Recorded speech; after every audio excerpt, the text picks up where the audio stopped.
বৃষ্টিতেও প্রচার খামতি রাখেনি মীনাক্ষী মুখার্জি। যেখানে বৃষ্টি পড়ছে সেখানে প্রচারে নেমেছেন সিপিআইএম প্রার্থী মীনাক্ষী মুখার্জি। এই মুহূর্তে করছেন 2 নম্বর বাজার এলাকায় প্রচার করছেন। তার সঙ্গে উপস্থিত আছেন চলচ্চিত্র নির্মাতা কমলেশ্বর মুখার্জি। এই কমলেশ্বর মুখার্জিকে নিয়ে তিনি বাড়ি বাড়ি প্রচার করছেন 2 নম্বর বাজার এলাকায়। কমলেশ্বর মুখার্জি যিনি চলচ্চিত্র নির্মাতা, তিনি কি জানিয়েছেন সেটা আপনাদের সামনে তুলে ধরবো। আপনি এসেছেন মীনাক্ষীর প্রচারে, কি বলবেন?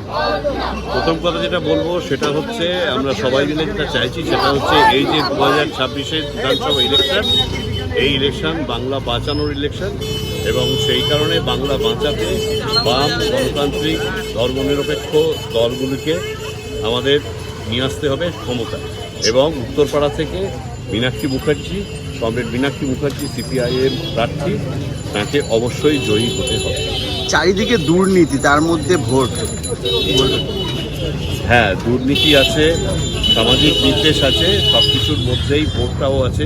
এসআইআরে অনেক মানুষের নাম বাদ গেছে। এই সমস্ত অন্যায় তার প্রতিবারেই বামেদের ক্ষমতায় আনা মনোনীত সিপিআইএম প্রার্থী কমরেড মীনাক্ষী মুখার্জি মিছিলের সঙ্গে আপনাদের সামনে এগিয়ে আসছে। এই অঞ্চলের মীনাক্ষী মুখার্জি, সিপিআইএম প্রার্থী মীনাক্ষী মুখার্জি আপনার বাড়ির সামনে দিয়ে এগিয়ে আসছে। আসন্ন উত্তরপাড়া বিধানসভার সিপিআইএম প্রার্থী কমরেড মীনাক্ষী মুখার্জি আপনার এলাকা দিয়ে এগিয়ে মুখার্জিকে 2 হাত তুলে আশীর্বাদ করুন। আপনার এলাকা দিয়ে উত্তরপাড়া বিধানসভার সিপিআইএম প্রার্থী কমরেড মীনাক্ষী মুখার্জি গণতান্ত্রিক ধর্মনিরপেক্ষ শক্তিকে, এই সরকারগুলিকে আগামী নির্বাচনে, বিধানসভা নির্বাচনে কোনো সুরাহা কিন্তু কেন্দ্রীয় সংস্থা, কেন্দ্রীয় সরকার কেউ করতে পারেনি, কাউকে শাস্তি দিতে পারেনি।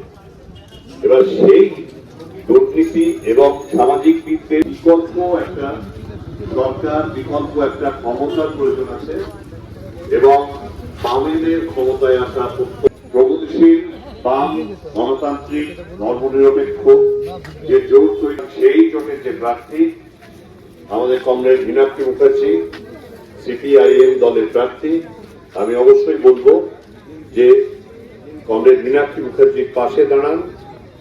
তাঁর তোলা যে দাবি, সেই দাবির সঙ্গে সহমত হয়ে আসুন আমরা এগিয়ে যাই।